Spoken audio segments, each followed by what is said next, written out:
자, 여러분들, 휴식을 잘 취하고 오셨죠? 네, 좀 계속 이어서 가겠습니다. 아셨죠? 자,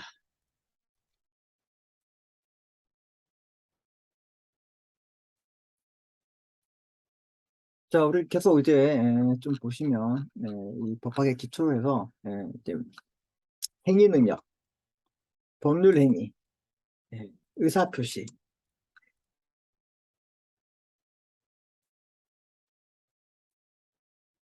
그다음 대리, 중요합니다. 대리도 이런 것들이 이제 상법을 공부하면 기업을 공부할 때 나와요. 그래서 또 설명드리기가 좀 그래서 이런 내용들이 있었기 때문에 왜 우리 상법은 민법의 특별법이기 때문에 기본 지식은 알고 있어야 한다 이 말입니다.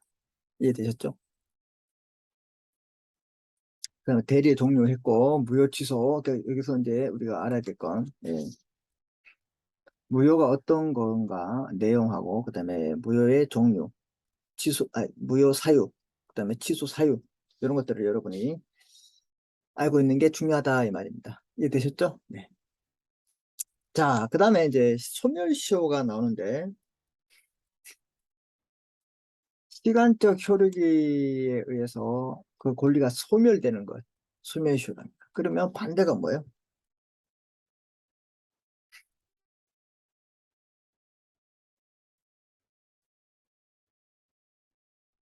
음,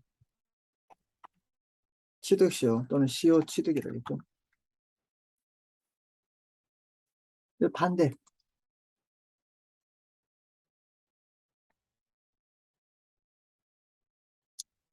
그래서 이제 아니 외상값이 있다. 1년, 1년간 갚지 않으면 시효로 없어집니다. 아셨죠? 예. 여러분 이제 막 학원에서 학원 강의를 수강했는데 학원비를 안 냈어. 1년간 버티면 됩니다. 뭐 이런 것들이 소멸시효예요. 남의 땅을 경작을 했는데 소유의 의사로 평온공명하게 막 지었어요. 20년간 경작했을 때 내가 소유권을 취득할 수 있는 기회가 생기는 거예요. 이게 바로 취득시효예요. 반대 개념이죠. 우리 형법 같은 경우는 이제 공소시효 이해됐습니까? 예, 뭐 몇 년까지 뭐 도망 다니면 뭐 공소가 시효되니 이렇게 뉴스를 봤죠. 예, 걔들도 이런 개념에 파생된 겁니다. 형법에서. 자, 그 다음에 여러분들 보시면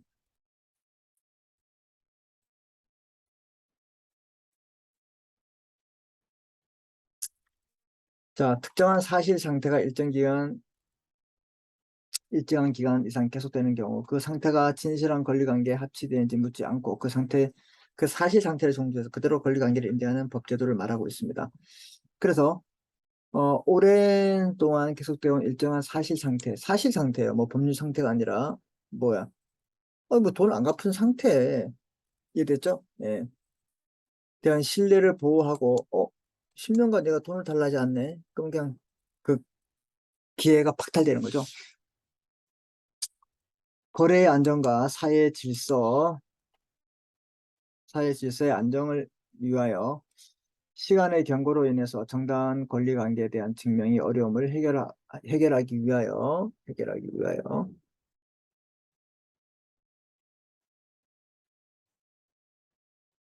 해결하기 위하여 오랫동안 자신의 권리를 행사하지 않는 자, 권리 위에 잠자는 자는 보호할 가치가 없다 이 말이에요. 알았죠? 네. 그럼 상대방은 신뢰를 할 거 아니야. 이 사람이 이제 드디어 포기를 하고 안 달라고 하는구나. 이렇게 일정 기간 동안 신뢰가 형성되기 때문에 또 신뢰를 한 사람을 또 보호할 필요가 있다 이 말입니다. 그래서 여러분들 권리 위에 잠자는 사람, 법률의 무지 보호받을 수가 없습니다. 이해됐습니까? 예. 그럼 소멸시효 기간이 어떻게 되나? 채권 및 소유권 이외의 재산권은 뭐 20년 알았죠? 채권 및 소유권 이외의 재산권 이것도 20년이고 뭐 10년짜리 채권 5년짜리 뭐 3년짜리 그다음에 1년짜리 이런 것들이 있다. 이렇게 보시면 돼요. 이런 여러분들한테 이런 게 있다. 그런데 채권의 소멸의 중단 사유가 있어요. 청구, 압류, 가압류, 가처분, 승인 이렇게 있는데 청구란 말은 이제 외상값을 갚을 시기가 딱 다가왔어요. 하루만 지나면 이제 소멸시효가 완성돼. 근데 우연찮게 또 그 사람을 만나서 또는 전화가 와가지고 또 문자가 와가지고 돈 안 갚으세요. 이렇게 청구를 하면 다시 1년 늘어나는 겁니다. 알았죠? 압류했을 때 또는 가압류, 가처분. 그 압류와 이제 압류, 근데 임시로 하는 게 가압류죠. 이게 본함, 본지평으로 들어가면 이제 압류가 되는 거고, 이제 압류나 가압류 같은 게 금전에 대해서 하는 거고, 그다음에 가처분 같은 것은 이제 우리가 이제 뭐 임시 지위 같은 거, 이게 금전 이외의 것들을 이 사람 뭐 대표가 아니다, 대표직, 예, 대표직에 대해서 박탈됐으니까 이 사람의 대표직을 수행하지 못하도록 하는 가처분을 한다, 뭐 이런 것들을 승인은 오케이 알았다 돈 준다 이렇게 했을 때 이 소멸시효가 중단되고 어떻게 되는 거야? 다시 시작되는 겁니다. 예, 이게 소멸시효입니다. 예, 그래서 요 정도 내용들은 여러분들이 좀 알고 또 여러분들이 수업을 따라와 주는 게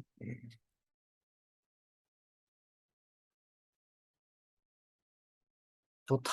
이렇게 보시면 되겠습니다.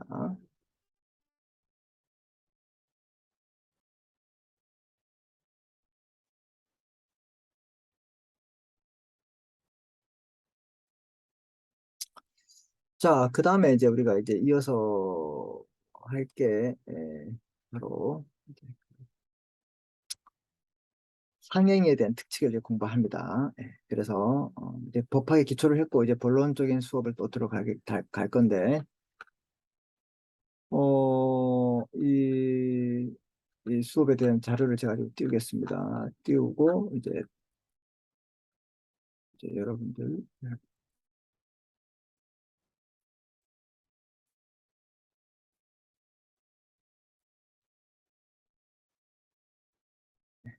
잠깐 공유할게요. 자, 이 화면이 보이죠? 음. 자, 아까 우리 이제 이 기초적인 이야기는 이제 다 이제 마무리했기 때문에 이제 여러분들이 이제 복습을 잘 해주시면 되고 뭐 판사할 내용이 거의 없으니까 여러분 천천히 이제 복습하면서 스탑해서 하시면 될 것 같아요. 자, 그다음에 이제 상행위에 대한 특칙이 나오는데 여기에 이제 설명을 앞서 가지고 여러분들에게 뭘 설명해야 되냐? 어,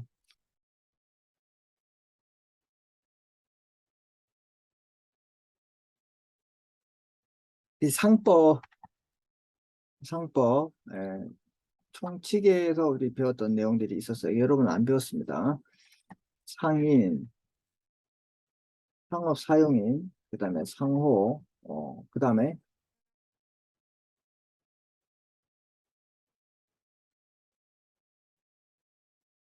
이렇게 배우고 그러면 이제 상행위를 배웁니다. 이제 상행위. 그래서 이제 얘를 우리가 이제 상법에서 배웠죠. 상법에서 배우고 이제 안 배우신 분도 있어요. 그래서 이제 상행위를 배울 때 우리가 뭐냐면 이제 상행위에 대한 상행위의 특칙을 우리가 공부합니다. 특칙. 이 특칙이란 말은 이제 우리 좀 전에 배웠던 민법 있죠. 예, 방금 공부했어요. 민법에 대한 아, 민법이 이제 일반법이고 상법이 이제 특별법이기 때문에 일반적인 내용에 대한 특별법의 특칙에 대한 내용들을 공부를 할 필요가 있다 이 말입니다. 이해됐죠? 네, 그래서 그걸 공부합니다. 지금 공부합니다. 그래서 우리가 배울 상위행위의 유형이 몇 가지가 있냐면 이제 22가지가 있어요.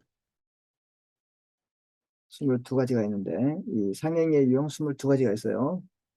이 22가지 있는데 이 22가지를 다 배우는 게 아니라 우리는 또 뭘 배우냐? 먼저 앞으로 이제 공부할 내용 상사매매를 합니다. 이 상사매매는 상인 간 매매를 공부합니다. 상인 간 매매. 상인과 상인 간의 매매일 때는 상법이 적용된다 이 말입니다. 이거 우리가 음, 공부하게 될 거예요.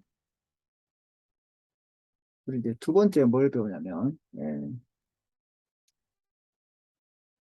보조 상인을 배우는데 뭘 배우냐면 이제 대리상, 중개상, 위탁 매매상, 운송 주선인 이렇게 배웁니다. 자, 그래서 우리 뭐 대리점 아시죠? 예를 들면 중개하는 사람들, 브로커들, 그다음에 위탁 매매사 하는 이제 펀드 매니저, 이런 사람들, 뭐 내 걸 좀 팔아주세요 이런 사람들, 운송 주선인은 운송업을 하는데 자기 주선해 주는 사람. 자, 이런 것들을 우리가 이제 배우고, 자, 그다음에 이제 세 번째 음, 운송업을 배웁니다. 네 번째 공중적객업을 배웁니다. 공중적객업, 극장, 서점, 그다음에 사우나, 호텔 등등. 음,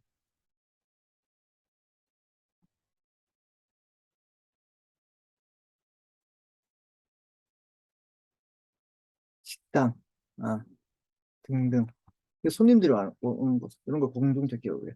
운송업 같은 경우는 우리가 이제 보통 이제 택배할 때 물건을 운송하거나 그다음에 여객, 사람을 운송하죠. 예, 이런 것들을 우리가 공부합니다. 그럼 22가지 중에서 보세요. 예, 하나, 둘, 셋, 넷, 다섯, 여섯, 일곱 개.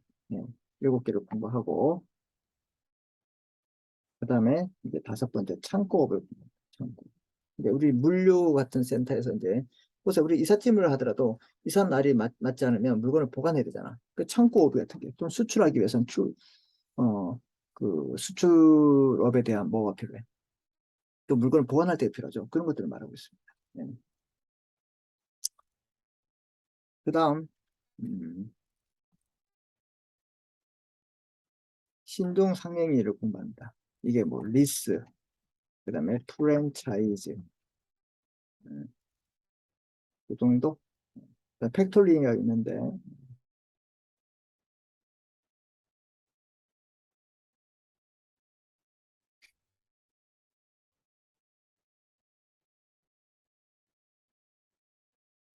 이 정도 될 겁니다. 리스. 우리가 이제 리스라면 이제 그 시설 대여를 말하고 있는데 우리가 이제 그 의원 같은 데 가면 장비 같은 거 있죠. 그런 거 빌려서 또 비싸기 때문에 그 프랜차이즈, 뭐 CU 이런 거. 그래서 보시면 22가지 중에서 하나, 둘, 셋, 넷, 다섯, 여섯, 일곱, 여덟, 아홉 개 정도, 열 개 정도. 그 나머지 것들은 뭐냐? 중요한데, 예, 얘들이 가장 중요한 겁니다. 중요한 거. 예, 그래서 이것들을 우리 위주로 공부합니다. 알았죠? 자, 그 다음에 이제 이게 보조 상인이 나오는데, 얘들은 뭐냐? 보조 상인입니다. 그래서 얘들은, 얘들이 아닌 거예요.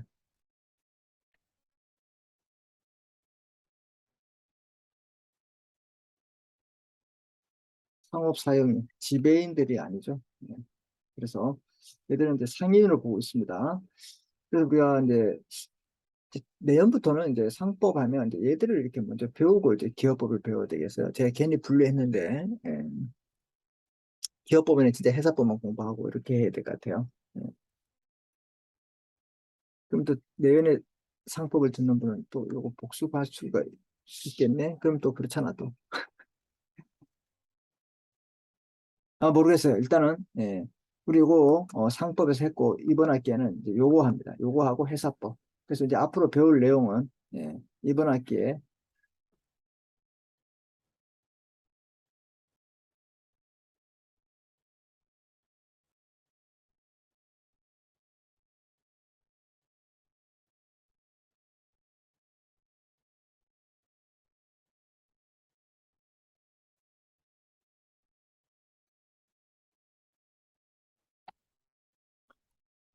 요 회사도 이제 주식회사의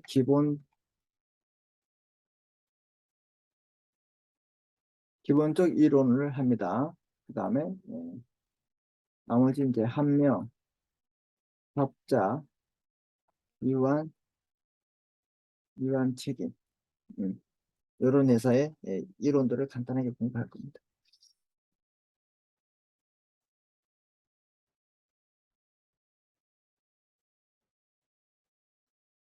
이해되셨죠? 예. 그래서 이런 것들을 이제 앞으로 우리가 배운다 이렇게 보시면 됩니다. 자, 그래서 이제 상행위에 대한 특징이 나오는데, 상행위도, 그럼 무슨, 장사하는 유형이 상행위다. 이렇게 보시면 됩니다. 그래서 상행위도 합법상 법률행위다. 자, 보세요. 이 법률행위 아까 뭐였어요? 계약이죠. 그럼 보세요.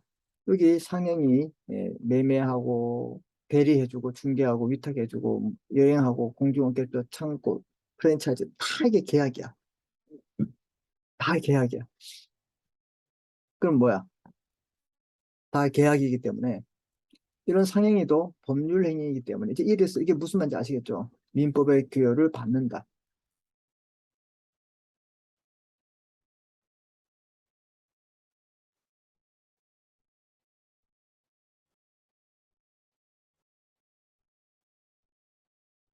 상행위도 사업상 법률 행위이기 때문에 원칙적으로 민법의 규율을 받는다. 이해됐습니까, 이제? 그래서 법률 행위가 뭔지 제가 설명을 안 드려도 된다 이 말입니다. 네, 계약으로 생각하면 됩니다. 그러나 상행위는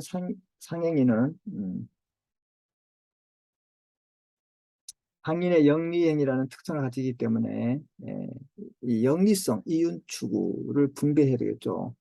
민법과 다른 법 원칙이 적용되는 경우가 존재한다. 이해됐습니까? 따라서 상법 상행위편 제1장 통칙에서는 민법에 대한 상행위법의 특칙을 규정하고 있습니다. 48조부터 46조까지. 보세요. 그러니까 시효란 말. 소멸시효, 대리. 아까 했잖아. 이런 이야기들이 이게 나오기 때문에 제가 법학 기초를 했다 이 말입니다. 이해되셨죠, 이제? 네, 좋아요. 그러면 이제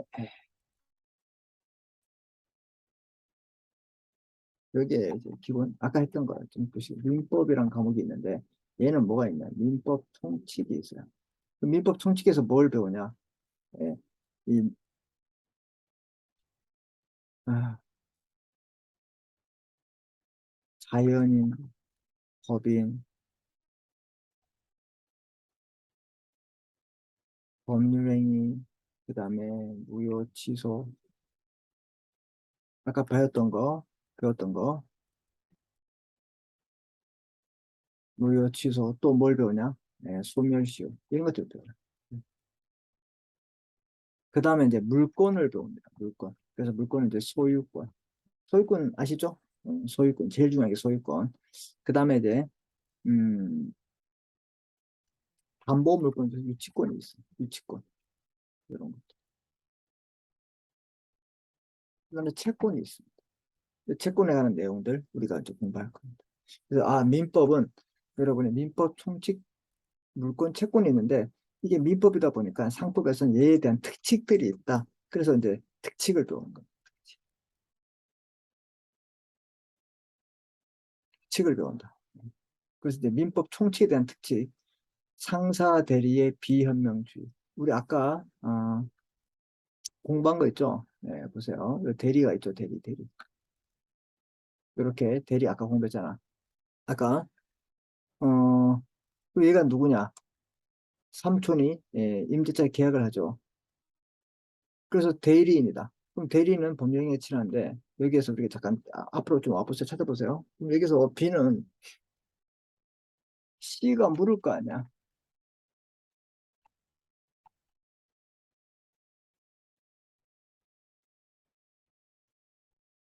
C가 B, C가 B에게 누구세요? 이렇게 물었을 때 B는 대답합니다. B는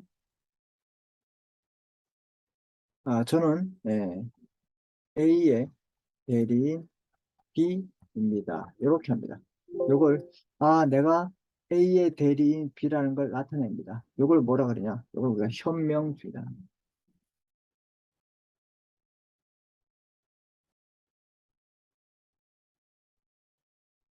요걸 뭐라 한다? 현명주의다.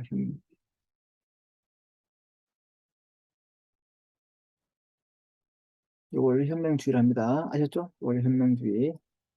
내가 누군지 표시하는 걸 현명주의야. 반드시 현명주의에 대해. 이해됐죠? 다시 우리 이쪽으로 옵니다. 자, 상사 대리에 대해서는 비현명주의에 대해. 비현명주의. 민법은 아까 현명주의였잖아. 아까 자 민법은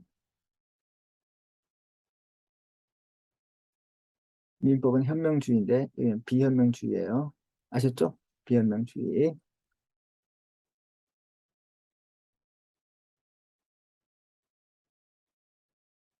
자, 그래서 상행위의 대리는 상거래의 신속 안정을 위해서 본인을 위한 것임을 표시하지 아니한 경우에도 본인에 대해서 효력이 있다. 바쁘니까.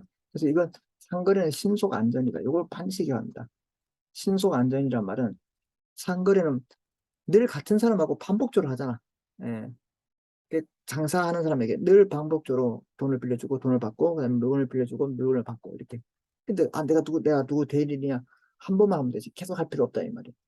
민법은 뭐 계약을 하고 이럴 때 딱 한 번 하고 끝나기 때문에 일회성이에요. 근데 상법은 그게 아니죠. 계속 하죠. 그래서 그런 관계가 나타납니다.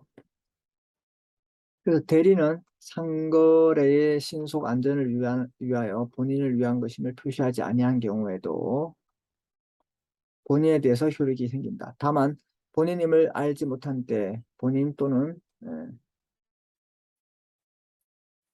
상대방이 본인임을 알지 못한 때에는 본인 또는 대리인이 누구에 대해서도 이행을 청구할 수 있다 이 말입니다. 그래서 상대방이 이 사람이 대리인인지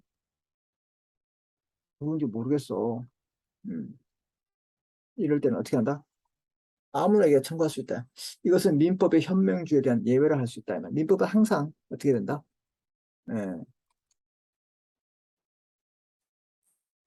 민법은 항상 어떻게 해요? 현명을 해야 되기 때문에 이러한 특징은 상인의 대리 행위는 보통 그 상업 사용인에 의해 이루어지는 경우가 많다. 상업 사용이 우리가 누구냐면 우리 지배인 같은 경우입니다. 은행의 지배인, 그 백화점의 본부장, 지배인에 의해 이루어지는 거 많아. 대리인으로서 지위에서 하는 행위임을 상대방이 알고 있는 것이 보통이다. 이러한 경우에도 반드시 예, 대리권 자체는 당연히 존재해야 된다. 대리권이 없는데도 비현명주는 안 해요. 기본적으로 대리권이 있어야 된다 이 말입니다. 네.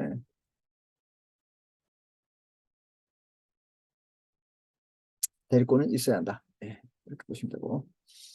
자, 본인 사망과 대리권의 존속이 있는데, 자,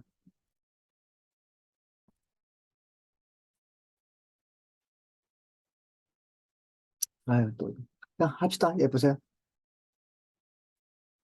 아, 상인이 그 영업에 관해서 수여한 대리권은, 상인이 이제 영업에서 대리권을 줬죠? 네가 대리인이다. 이렇게 줬을 때, 본인의 사망으로 소멸하지 않습니다. 본인이 죽어도 회사는 굴러가기 때문에 소멸하지 않는다. 네, 꼭 기억합니다. 근데 본인이 죽어도 그 대리권은 소멸하지 않아요. 다른 사람이 하면 되기 때문에. 그러니까 여러분들 이제 본인이 사망하면 대리권도 소멸하는구나 이렇게 하고 있는데 그건 아니다 이 말입니다. 자, 그래서 여기 보시면 민법 일반 원칙에 따라 본인이 사망하면 대리권도 소멸하는데 민법은 이제 예, 본인이 사망하면 대리권도 소멸해요. 근데 상법은 신속 안정, 장사를 계속 반복적으로 하기 때문에 그런 거 아니다.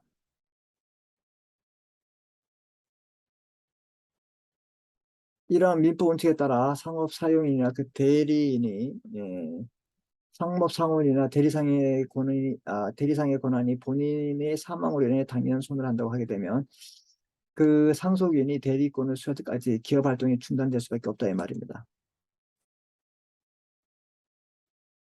부모가 돌아가시면 상속이 일어나잖아요. 상속이 일어날 때 뭐 등기도 이루어지고 뭐 모든 절차가 다 복잡하고 이루어지지 텀이 많아. 이 텀 동안 영업을 해야 돼, 안 해야 돼? 해야 되겠지. 그래서 이건 어떻게 된다? 그냥 이어진다. 소멸하지 않는다. 이해되셨죠? 예, 요거 이렇게 기억합니다. 자, 그러나 대량적, 정량적으로 이루어지는 상거래는 당사자의 상인의 개성이 반영될 여지가 없기 때문에 이러한 결은 몹시 부당한 것이 될 것이다. 이건 몰라야 돼요. 이해됐죠? 네, 이렇게 보시면 되고. 자, 그래서 본인이 사망을 하더라도 대리권이 소멸하지 않는다. 이게 중요하다 이 말입니다. 알았죠? 이런 것들 어, 제가 책한 거 정도는 이제 여러분이 기억하시고, 자, 상사소멸. 우리 아까 배웠던 건 뭐야? 민사소멸, 민사법이니까. 민사소멸 쉬운데, 여기 이제 상사요. 상행위로 인한 채권은 상법에 다른 규정이 없으면 5년간. 5년간이다. 아까 이게 앞에 잠깐 가시면 우리 소멸시 없어요. 뭐 20년, 뭐 10년, 뭐 5년, 3년 이렇게 등등도 많아. 근데 우리 상사 채권은 5년으로 보고 있다. 알았죠? 5년을 보고 있습니다.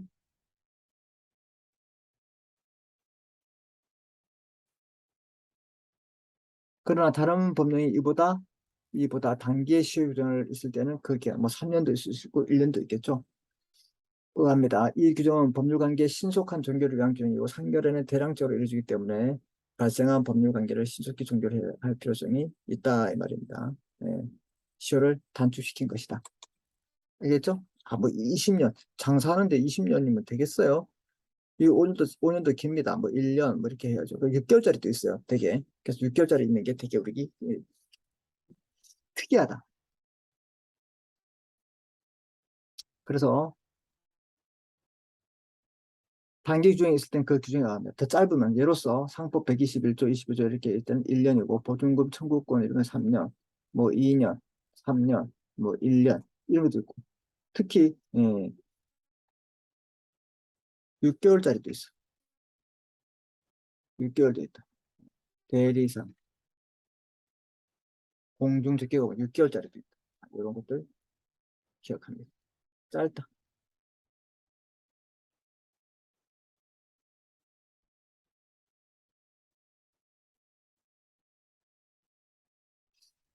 자, 그다음에 이게 보세요.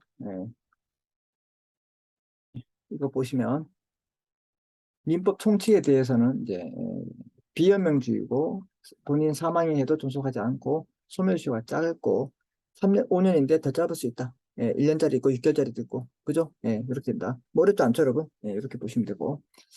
자, 물권법에 대한 이제 또 내용이 나오는데 물권법.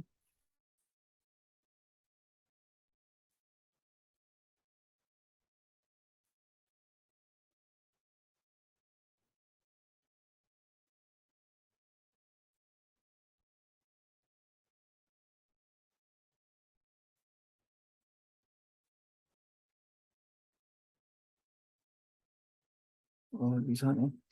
여러분 죄송합니다. 이게 파일이 좀 잘못된 것 같아요. 예, 그래서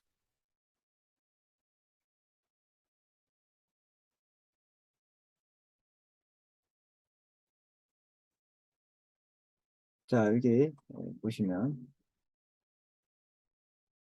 물건에 대한 특징으로, 여러분 이제 제가 프린트 올려드린 거 보시고, 지금 파일이 좀, 이게 PDF를 제가 가져왔더니 좀 되는데, 정상적이지 않네요, 지금. 여러분들 이거 참고하시고. 자, 물건에 대한 이제 내용이 나오는데, 여기 보시면, 유치권이 나와요. 유치권.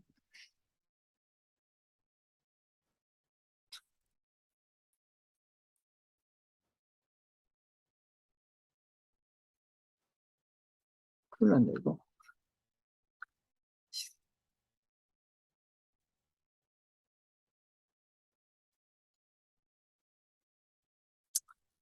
자, 여러분 일단 보시고, 유치권에 대한 내용이 나오는데, 유치권은 어떤 물건을 제가 가지고 있으면 보관하면 이 사람이 돈을 줄 때까지 그 물건을 계속 가지고 있는 거야. 우리가 세탁소에 옷을 맡기면 그 맡긴 옷에 대해서 어떻게 해야 하는 거예요? 그렇죠. 계속 권리를 행사할 수 있죠. 그런 거야. 아니면 자동차를 정비를 맡겼는데 돈을 안 주면 그 정비 업체가 차를 가지고 있듯이 그런 겁니다. 이게 유치권이에요. 이거 우리가 민사 유치권이라는데 그럼 상사 유치권은 어떻게 되는지 한번 보세요.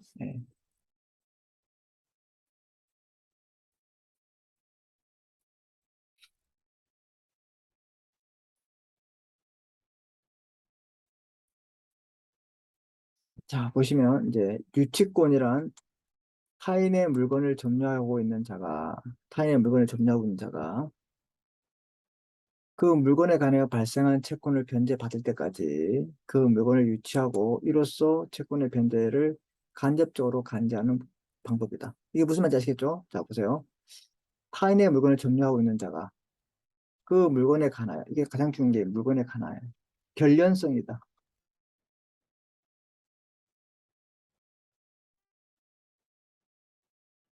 결련성.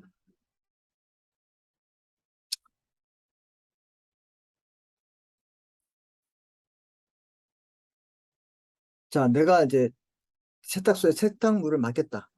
유치권이나 타인의 물건을 점유하고 있는 자가 세탁소 주인이 그 물건에 관해서 발생한 채권의 변제를 받을 때까지, 이 말은 세탁 수선료를 받을 때까지 그 물건을 유치하고 가지고 있고 이로써 채권의 변제를 간접적으로 강제하는 권리다. 네가 돈을 안 주면 내가 이거 안 주겠다. 자동차를 엔진 오일을 가려고 자동차 수리를 가는데 돈을 안 주면 그 자동차를 가지겠다. 이런 거예요. 이해됐죠? 이게 유치권이에요. 그럼 그 물건에 관해서만 가지고 있지 다른 건 안 된다 이 말입니다. 알았죠? 어? 이거 됐냐? 이제 옷을 맡겼는데 이 옷에 대한 세탁비를 안 줬어. 그럼 너 내가 옛날에 너 개인적으로 돈 빌려준 게 있는데 그거 안 주네? 그럼 내가 이거 옷 가지고 간다?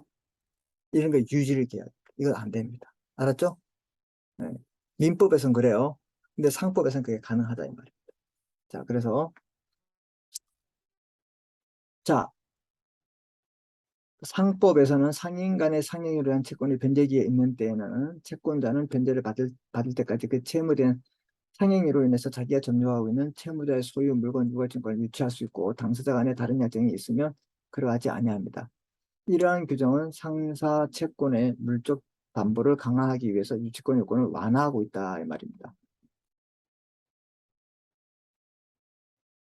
그러면 그 민법은 엄격한데 상법은 완화됐다. 그럼 그 완화된 요건이 뭐냐? 그걸 좀 볼 필요가 있어요.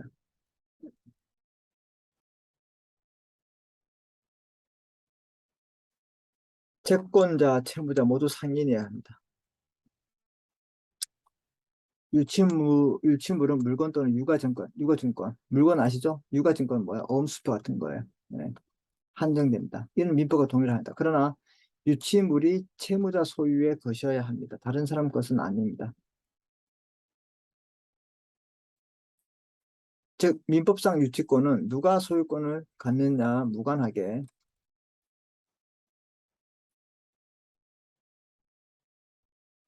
그 유치물로 인해서 발생한 채권이기만 하면 됩니다. 즉 점유를 취득한 원인이 되는 행위는 상행위여야 한다 이 말입니다. 즉 채권자, 채무자 모두 상인이어야 한다. 기억하시고 그 다음에 유치물을 물건 또는 유가증권에 한정된다. 그 다음에 피담보 채권이란 말은 어,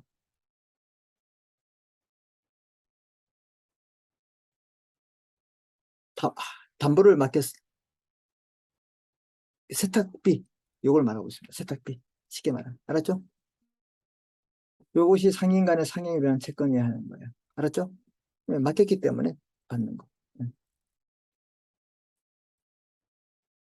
그 다음에 유치물과 피담보 채권 간의 결연성이 요구되지 않는다. 이게 완전 중요합니다. 그래서 여기 요건들 기억합니다.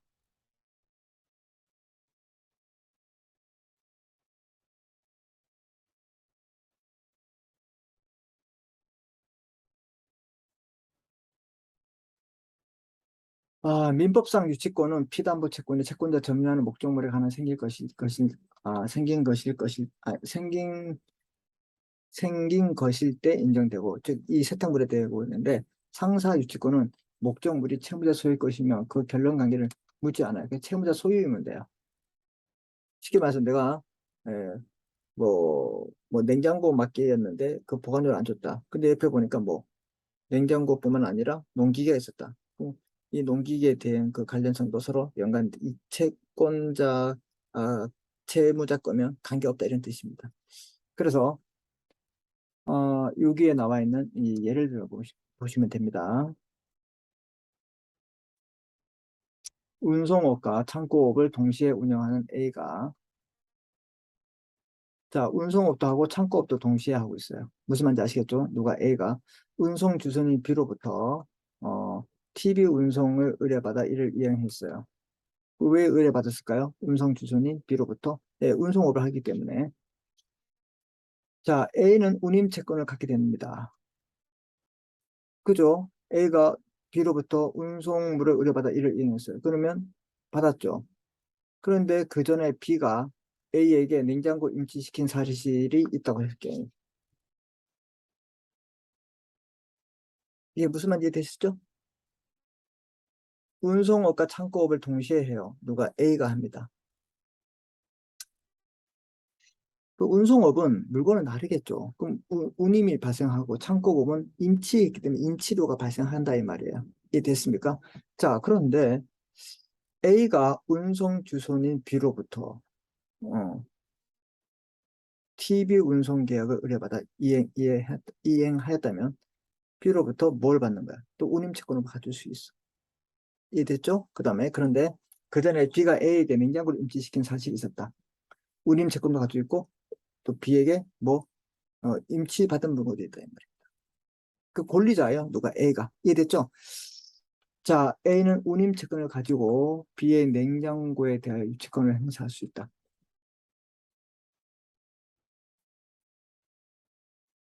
자, 유치권, 그러니까 운송 채권하고 이 유치권은 별개지만 민법은 따로따로 떼면 안 돼요. 그런데 상법은 같이 결련성이 없더라도 연관시켜서 유치권 행사할 수 있는 게 특징이다 이 말이야.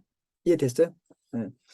자, 이렇게 해서 민법상 유치권이라면 이러한 경우에 운임 채권이 그 냉장고에 인하여 생긴 것이기 때문에 성립할 여지가 없지만, 그렇죠. 민법은 유치권이라면 이러한 경우 운임 채권이 그 냉장고에 인한 생긴 것이 아니잖아. 운임에 관한 것만 생겨야 되는데 냉장고에 생기기 때문에 결론성이 없기 때문에 안 돼. 근데 상사 유치권은 성립할 수 있다. 이게 중요하다 이 말이에요. 결론성을 요구하지 않는다 이 말이에요. 채무자만 동일하면 되는 거예요. 상거래에서 개개의 거래마다 거래시마다 담보를 설정하는 것이 매우 비현실적이에요. 빈복 빈 빈번하기 때문에 채권자가 거래상에 점유하게 되면 네, 점유하게 된 채무자 소유의 물건이 있다면 무조건 채무자 소유의 물건이 되면 됩니다. 이건 똑같아요. 그에 대해서 널리 유치권 인정하고자 한다. 이해됐습니까? 아, 그래서 이제 민법보다는 다르다. 이거 반드시 기억합니다. 중요합니다. 시험에 나옵니다.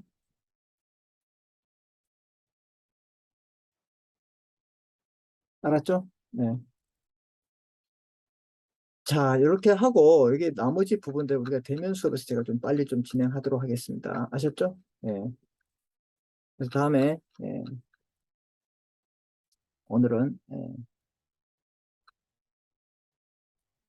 다음에 이제 채권부터 유질계약을 허용된다. 유질계약은 소유권을 인정하는 것이 허용된다. 아, 제가 여기까지 말씀드렸습니다. 이렇게 보시고, 네, 여러분, 이제 법적 기초를 설명드렸고, 그 다음에 이제 상행의 특칙에 대해서 어떻게 됐다고요? 이제 민법 총칙에 관한 얘기와 이제 물권에 관한 얘기를 했습니다.